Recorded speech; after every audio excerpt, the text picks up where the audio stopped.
행복하여라. 악인들의 뜻에 따라 걷지 않고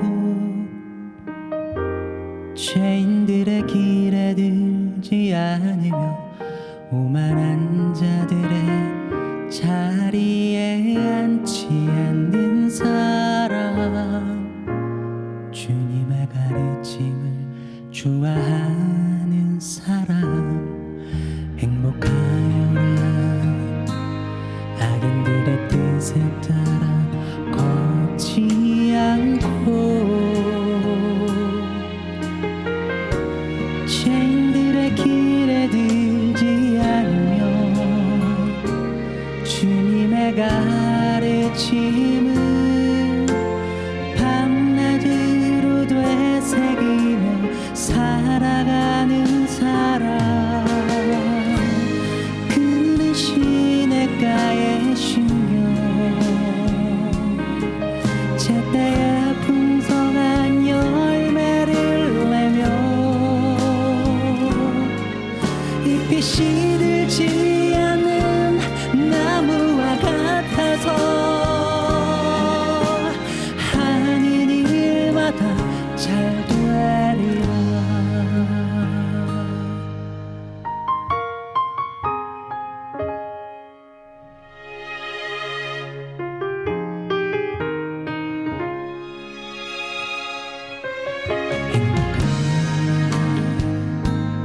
악인들의 뜻에 따라 걷지 않고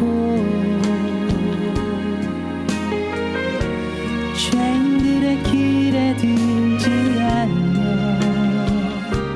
주님의 가르침을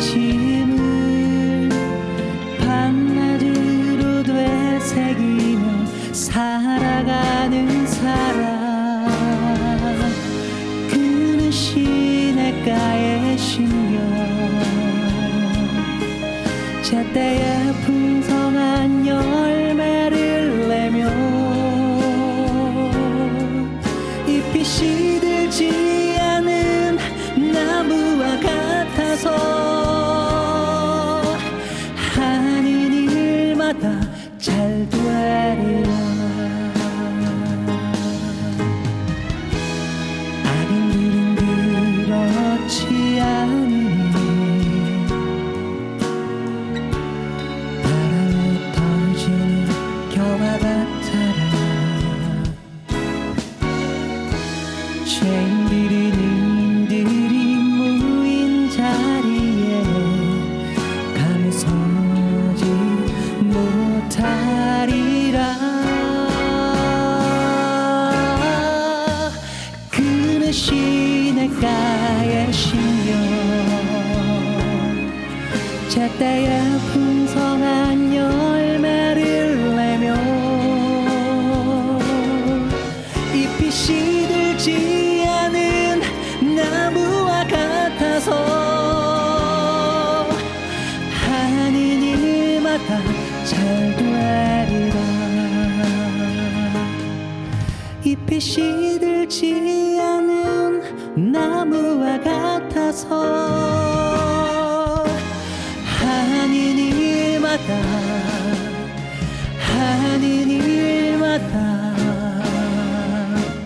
잘 되리라.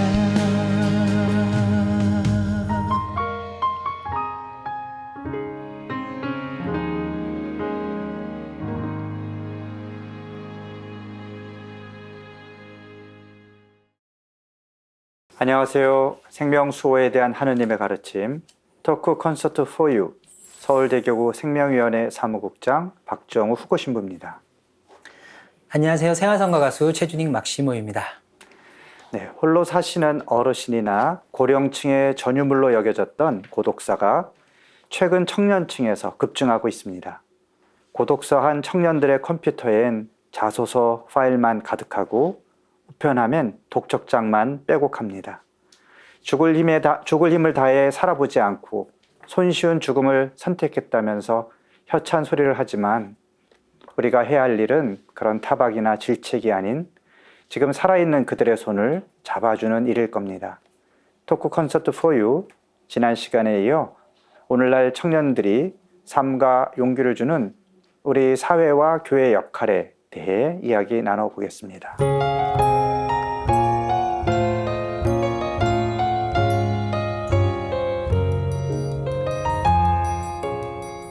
우리 지난 시간에 청년들의 고단한 삶에 대해서 이야기 나눠봤는데요.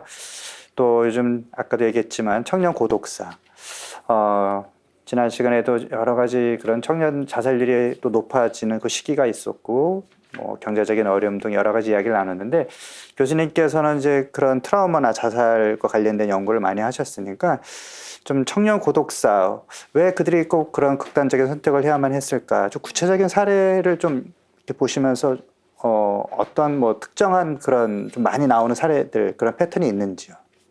보통 그 고독사의 시작은 네. 혼자 거주하는 것이잖아요. 네. 근데 청년 1인 가구가 형성되는 과정들은 대부분 이제 학업이나 또는 취업 준비 이것을 네. 통해서 부모님들이 거주하고 있는 지역에서 나와서 이제 혼자 생활을 네. 하는 것이기 때문에 시작은 굉장히 희망차죠. 근데 이제 뭐 임용고시라든지 아니면 공무원 시험이라든지 네. 본인이 준비하는 그 준비 기간이 자꾸 지연될수록 부모님께 이제 손을 내밀기도 죄송하고, 근데 본인이 할 수 있는 일은 되게 제한적이고, 네. 근데 나가야 되는 지출은 계속 발생이 되고, 네. 이제 그러다 보면 사실 심리적인 압박도 갖게 되고, 때로는 빚을 지기도 하게 되는데, 네. 결국은 그런 경제적인 악순환이 심리적인 부담도 주지만, 사실은 이런 청년들의 그 고독사가 갖는 의미, 굉장히 중요한 의미 중에 하나는 결국은 이러한 경제적인 어려움이나 위축되는 것이 사회적 관계로부터도 네. 본인이 멀어지게 되고 그 다음에 누군가한테 도움을 요청하는 것도 점점점 어려워지게 어려워지고. 된다라는 거예요. 네.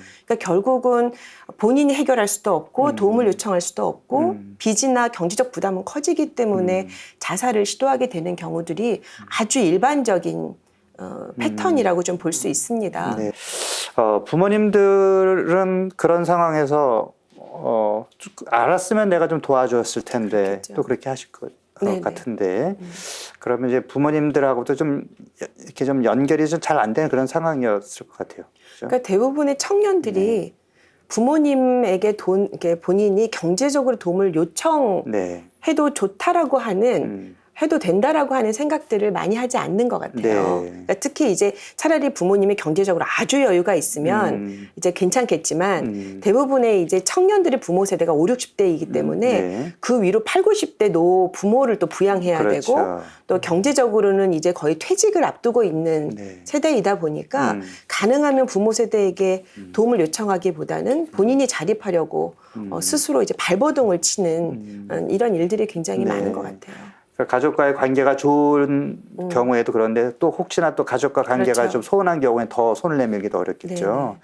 그러면 이제 정부나 또 우리 사회에서 어떤 복지 체계에서 또 이들을 지원할 수 있어야 되는데 그런 것도 좀 일단 이야기 나누기로 하고요. 은성대 신부님 그 아지트 운영하시면서 찾아오는 이제 뭐 불우한 청소년 청년들 많이 만나셨을 텐데 지난 시간에도 잠깐 얘기했지만 그 청소년들이 학교 밖으로 내몰리게 되는 경우 또 가족들과 떨어져 있게 되는 그런 경우에 그 이유를 살펴보면 되게 가정이 좀 안정되지 않은 그런 상황이잖아요. 네. 되게 어떤 사례들을 만나셨나요? 주로 보게 되는 사례가요. 가정 밖 청소년들의 경우에는 그러니까 이혼한 경우도 많고요. 네. 그리고 이혼해가지고 재혼을 한 거죠. 어느 쪽이든. 네. 그리고 이제 자연스럽게 그 재혼한 쪽에서는 그 친구의 양육을 안 하려고 하고 네. 그래서 이제 내몰리게 되기도 하고 그냥 같이 사는 경우에는 일종의 폭력, 네. 여러 형태의 폭력들을 경험하면서 이제 가정 밖으로 나오는 사태가 벌어지는 게 대부분의 경우예요. 민감한 시기라서 나이도 새로운 아빠, 새로운 엄마를 받아들이기가 쉽지 네. 않잖아요. 그리고 이제 또 자녀가 거기서 또 재혼한 부부에서 자녀가 또 생겨버리면 생기면 그게 이제 알게 모르게 차별. 예, 네. 그게 대놓고 이제 나가라는 대놓고. 경우도 있고요. 심지어 네. 저희 케이스 중에는 그래서 네. 이제 뭐 나와서 600일 넘도록 지금 전전긍긍하면서 다니는 그런 친구도 만났어요. 혹시 그러면 신부님 만난 친구들 중에 네. 이렇게 좀 자살이나 극단적인 선택을 한 경우도 보신 적이 있나요? 제가 느끼기에는 자살 시도를 하죠. 네. 예, 하는데 대부분의 경우 이제 그런 친구들은 깊이 막 자해를 한다거나 이런 건 아니고 그냥 관심과 사랑이 필요한 거예요. 네. 저 좀 봐주세요가 많아요. 그래서 막 좀 약간 습관적인 자해 예, 이런 케이스들이 더 많은 것 같아요. 오히려 이제 20대 넘은 청년들 같은 경우는 정말 심각하게 와서 전화가 오기도 하고 저도 한 두세 차례 새벽에 전화 받은 적이 있어요. 그런 청년들한테. 그래서 그 친구들 정말로 그 매뉴얼대로 잘 계속 붙잡고 얘기해서 그 도구들, 자살 도구들 일단 버리게 만들고 그 다음에 이제 어떻게 할까도 얘기하고 가장 쉬운 것들부터 실천할 수 있게끔 약속을 받은 다음에 잠들고 제가 제일 먼저 하는 게 뭐냐면 너 내일 아침에 일어나자마자 나한테 문자 보내줘. 그렇게 해서 이제 막 자살해서 그 자해 그 상황에서 이제 빼내기도 하고 혹은 계속 그런 과정을 겪는 예. 아까 교수님 말씀하신 대로 그 청년들은 사실 나 혼자 생활하고 있어요. 예. 내가 살고 싶다라고 하는 그런 항변이지 정말 죽고 싶은 건 아니잖아요. 그러니까 죽고 싶은 네. 마음이 그때 들지만 그게 진짜 마음은 아닌 거죠. 네.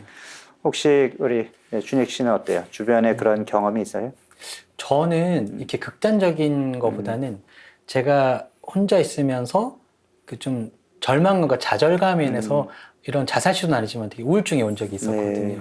그래서 한 3개월 정도, 4개월 정도 집 밖에 나가지 않고 뭐 사람에서 오는 실망감, 어떤 것, 경제적인 것도 실망감 때문에 그게 다 만나기 싫더라고. 그러면서 정말 그 집이 4층이었는데 어느 정도였냐면 발자국 소리가 들리면 불을 다 끄고 없는 척 가서 숨어 지낸 적도 있었었고 그러다 보니까 정말 그 지하로 정말 내려가는 느낌을 너무 많이 받더라고요. 그래서 비난하게 되고 정말 그 어떻게 보면 희망이 없고 그냥 되게 멍하게 아무 생각이 없어서 나는 뭘 할 수 있을까? 정말 쓸모없는 존재인가? 이런 생각까지 빠지기 또 했던 경험이 있긴 있어요. 물론 그거를 또 주변 친구들이 잘 이겨냈지만 그것도 지금 말씀대로 관심, 그다음에 내가 지금 뭘 했지 그거 끄집어내는 것보다 너가 왜 이렇게 했냐 이해하려는 그런 관심을 위해서 잘 견뎌내왔던 시기가 있었던 것 같습니다. 그렇죠. 이렇게 어려운 처지에 있는 청년들, 청소년들에게 또 경제적인 지원도 중요하지만 이런 정서적인 지지도 굉장히 중요할 것 같아요.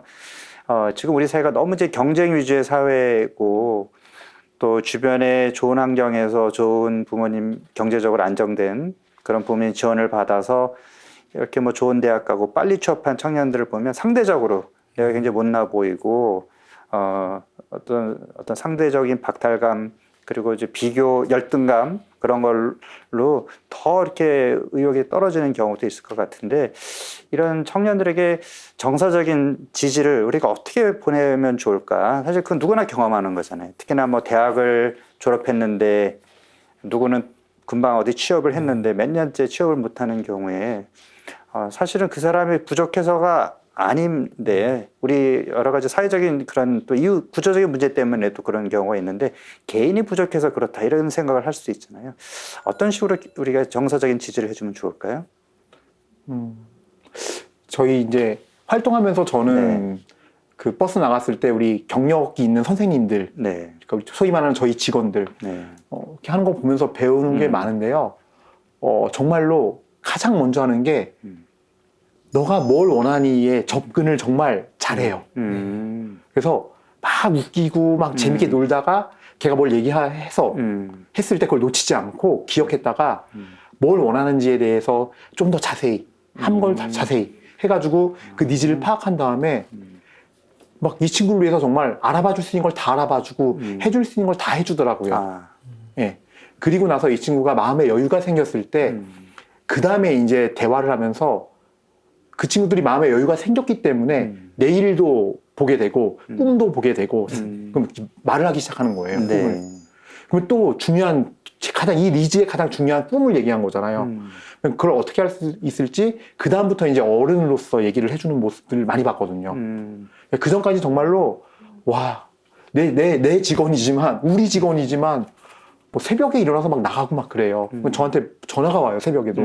신부님 이런 친구가 이런 것 때문에 제가 만나봐야 합니다. 예, 뭐 지금 가겠습니다. 저도 막 새벽 1시, 2시 전화 와도 화도 못 내요.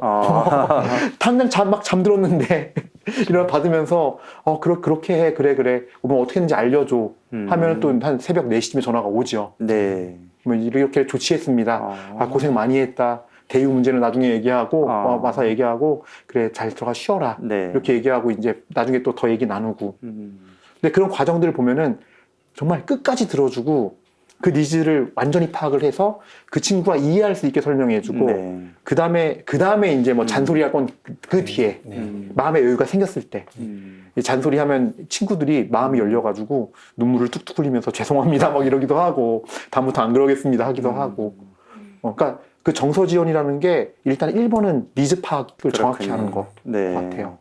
교수님 뭐 제자들 중에 취업이 안 돼서 막 고민하고 힘들어하는 그런 제자가 뭐 상담을 청하거나 뭐 그런 경우 혹시 있으실 것 같은데요. 막 찾아오면 좋겠는데 안 네. 찾아와요. 아, 그래요? 그래서 오히려 제가 나 좀 보자. 그래서 네. 이제 만나게 되는데요. 사실 생각보다 청년들이 자기의 감정을 드러내서 이야기하는 게 익숙하지 않더라고요.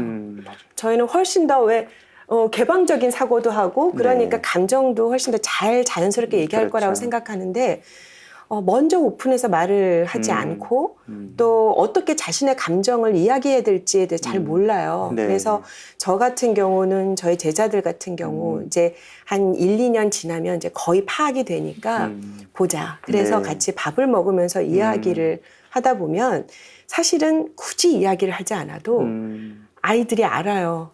교수님이 왜 나랑 밥 먹자고 했는지를 아니까 그냥 밥 먹으면서 뚝뚝뚝 눈물 흘리면 네. 얘기할 필요 없어. 그냥 밥만 먹고 가자라고 할 때도 있고 네. 이야기를 할 때는 또 충분히 들어주는 이게 되게 필요한데 사실은 청년들의 이 정서적인 어려움에 가장 좋은 대안은 누군가 들어주는 사람. 네. 사실 많은 청년들이 해결을 원하는 게 아니라 그렇죠. 이 답답한 것들을 좀 누군가 들어줬으면 충고나 조언이 아니라 누군가 나한테 좀 공감해주는 한 사람이 필요하거든요. 그런 측면에서 사회나 사회적인 장치도 필요하고 뭐 복지적인 것도 중요하지만 사실은 우리가 교회를 갖고 있잖아요. 네. 사실은 이 영적인 공간에서 청년들이 내가 여기서 하나님만 만나는 것이 아니라 나를 이야기할 수 있고 그래요. 내가 포용될 수 있고 내가 스스로 하찮다라고 생각할 때 너가 얼마나 귀한 존재인데 라고 맞아요. 이야기해 줄 수 있는 이런 소통의 창구가 마련되는 게 저는 가장 중요한 것 같아요. 네. 네.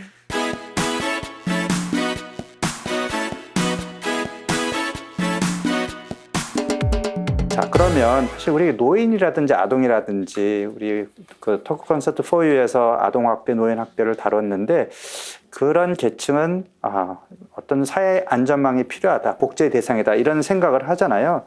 근데 청년들도 복지의 대상이다 이런 생각을 사실 잘 못 해왔는데 이제는 좀 필요하겠다.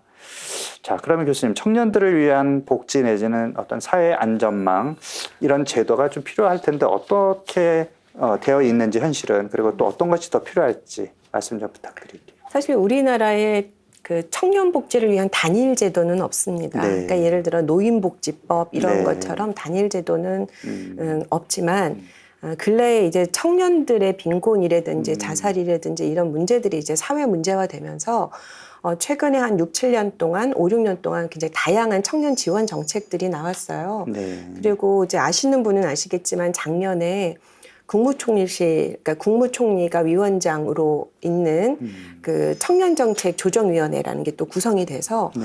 아마 올해 예산이 거의 6조에 가까운 그래서 한 100만 명 이상의 청년들을 지원하는 네. 다양한 이제 지원 사업들을 하게 되는데 아마 각 지자체별로 지금 활성화되고 있는 것 중에 하나가 이제 청년주택이 네. 있습니다. 그래서 아주 저리로 네. 한 달에 5만 원에서 한 7, 8만 원 정도를 불입하면서 거주할 수 있는 청년주택들이 있어요. 그래서 네. 제가 알기로는 2년 거주가 가능한 걸로 알고 있고 네. 한두 번 더 연장할 수 있는 걸로 알고 있습니다. 그래서 비록 기간은 좀 제한적이지만 일단 청년들한테 주거 문제는 상당히 그 중요한 부분이거든요. 네. 제가 얼마 전에 그 모 신문사에서 조사한 결과를 봤더니 청년들 1인 청년 가구들 중에 거의 50% 이상이 월세를 살고 있더라고요. 그러니까 그만큼 월세비에 대한 부담이 부담 크죠. 크기 네. 때문에 사실은 이런 청년주택 제도라든지 또 청년수당이라든지 네. 뭐 이런 또 취업 활동을 할 때 또 지원하는 이런 다양한 지원금들이 있습니다. 그리고 이제 그 신용불량인 청년들이 생각보다 많아요. 네. 일단은 은행에서 되게 적극적으로 카드를 만들라고 하는 네. 전화를 받으면 일단 돈이 급하니까 나중에 뭐 한 달 후에 갚지 그리고 카드를 만들지만 결국은 카드를 제대로 갚지 못한다거나 네. 해서 신용불량자가 되는 청년들도 많거든요. 그렇군요. 그래서 그 신용불량을 좀 해소시키기 위한 여러 가지 제도적인 지원 정책들이 있어서 네. 지금 아마 청년들이 좀 더 적극적으로 찾아보면 주택, 그 다음에 이제 신용불량, 또 경제적인 것, 그 다음에 취업, 지원 네. 이런 부분에 대해서는 최근에 좀 다양한 지원 정책들이 활성화되고 있는 중입니다. 그렇군요. 청년 수당은 저도 얘기는 들었지만 구체적으로 어떻게 지원을 하는지는 사실 잘 모르는데 어떻게 지금 뭐 제도화되어 있나요? 사실은 청년 수당은 네. 그 목적이 근로 의욕이라든지 근로 활동을 촉진하기 네. 위한 거예요. 그래서 그 근로를 취업을 준비하는 동안 약간 지자체마다 이름도 약간씩 네. 다르고 지원하는 연령대도 다릅니다. 네. 그래서 대표적으로 이제 서울시에서 하고 있는 청년 수당이 가장 대표적인 예라고 볼 수 있는데 제가 알기로는 19세에서 34세까지 네. 그래서 그 구직 활동을 하는 청년들에게 월 50만 원씩 6개월까지 지원을 하는 걸로 알고 있어요. 네. 그 다음에 이제 경기도 같은 경우는 면접을 했을 때 그 면접비를 지원을 해서 네. 각각의 지역마다 네. 재정 상태가 다르기 때문에 다른 그렇죠. 유형으로 지금 청년들을 지원하고 있는 걸로 알고 있습니다. 네, 미래 세대에 대한 어떤 우리의 투자고 청년들에 대한 어떤 관심, 기성세대의 관심의 표현, 네. 네, 이렇게라도 저희들이 좀 지원을 많지는 않지만 이렇게 좀 좋겠다 이런 생각이 들고요. 신부님께 또 질문하고 싶은 게 신부님이 이제 우리 교회에서 청년 사목을 오래 하셨으니까 우리 교회 입장에서 사목적으로 청년들에 대한 관심이나 지원이 좀 부족하다 이런 얘기는 뭐 많이 이제 해왔는데요. 구체적으로 우리가 어떤 점에서 좀 교회의 어떤 사목 활동에 대한 반성 그리고 앞으로 어떤 식으로 교회가 좀 더 노력을 해야 될지 말씀 좀 부탁드릴게요. 저는 일단 제일 중요한 영역이요. 아까 우리가 이렇게 다 교수님, 신부님 우리 다 공감했던 그 네. 소통이거든요. 소통. 돈을 들이고 어떤 시스템을 만들고 하는 것보다 본당 내에서도 그런 소통할 수 있는 장치들, 그러니까 그런 어떤 마음의 자세, 내가 정말 좀 힘들더라도 내가 청년 담당 신부니까 수녀님이니까 난 연합회장이니까 좀 이렇게 오픈하고 함께 더 다가가고 이야기를 들을 수 있는 그런 자세, 그냥 사목적 자세가 안에서 나오는 모든 활동들이 전 제일 필요하지 않을까 싶어요. 네. 그러다 보면 이제 진짜 그 청년이 겪고 있는 아픔에 대해서 생각하게 되고, 뭐 이 친구가 진짜 너 이렇게 경제적으로 어려웠었어? 그러면 좀 본당 내에서 도와줄 수 있는 길도 찾게 되고, 좀 그렇지 않나. 그런 생각을 더 많이 합니다. 그래서 어떤 걸 더 많이 하고 적게 하고, 특히 코로나 이후에도 사람들 인식이 이제 변화가 생겼기 때문에 막 엄청나게 사람 모아놓고 뭐 하는 거는 행사하기는 어려울 수도 있고 당분간. 그렇죠. 그랬을 때는 정말로 소통할 수 있는 소통이 되는 그런 사목이 더 필요하고 또 지금까지도 그런 게 좀 부족해 오지 않았나. 단체 중심 사목 그냥 네. 그런 것들 좀 아쉬움 많이 느끼게 됩니다. 예. 근데 저도 그러면 이 질문의 네. 연결성으로 해서 두 분 신부님께 여쭤보고 싶은데 네. 좀 지금 전체 청년들 말고 우리 본당 청년들을 봤을 때 저도 청년 활동을 하고 그다음 미사 마치고 내려오면은 뭐 교사하세요, 뭐 성가대 하세요, 전례부 하세요라고는 그 봉사단체를 되게 많이 권유를 하시잖아요. 근데 그 봉사적인 거를 많이 권유하시는데 실제적으로 청년들에게 좀 필요한 것이나 도움이 될 만한 프로그램들은 좀 많이 부족한 것 같다는 생각이 들거든요. 그래서 우리 그 교회 내에서 청년들을 위한 활동에 대한 건 어떤 것이 있을지 좀 여쭤보고 싶어요. 이렇게 본당에서 보좌식부 하던 시절 생각해보면요. 진짜 그랬던 것 같아요. 뭐 하세요? 뭐 전례단 하세요? 성가대 하세요? 이런 얘기 많이 하고 그랬지. 또 그러다 보니까 슬금슬금 피하는 게 보여요. 네. 저 신부님이 날 붙잡으면 어떡할까? 교직 미사 가고 막 그러고. 네. 그러니까 이제 드는 생각이 저도 진지해서 드는 생각이 내가 그때 이랬으면 좋았을 텐데 근데 일단은 단체도 중요하고 잘 이렇게 그 도움을 주고 운영을 해야겠지만 무엇보다 사제가 좀 직접 그렇게 할 수 있는 니즈를 파악할 수 있는 방법들 같은 거 물론 뭐 그분들은 그러겠죠. 바빠 죽겠으니까 저는 주일 미사 나오는 것만으로도 만족할게요. 뭐 이럴 수도 있는데 또 열심히 하다 보면은 저는 기회는 열릴 거라고 생각하거든요. 분명히 뭐 우리 성당 안에서 할 수 있는 뭐 반나절 피정 네. 뭐 이런 거 있잖아요. 네. 혹은 뭐 직접적으로 신부님 저 사실은 성경을 좀 알고 싶어요. 네. 성서 모임부 가봤는데 좀 더 알고 싶어요. 왜냐면 성경이 창세기 그 네 개는 아니잖아요. 4개만 있는 게 아니니까. 뭐 그랬을 때 좀 사제가 직접적으로 좀 정말로 이렇게 교육에 뛰어든다든지 네. 뭐 이런 어떤 다양한 형태의 그런 소통 방법들 마련하는 거 네. 예, 이게 제일 중요하지 않을까라는 생각을 해요. 네. 지금은.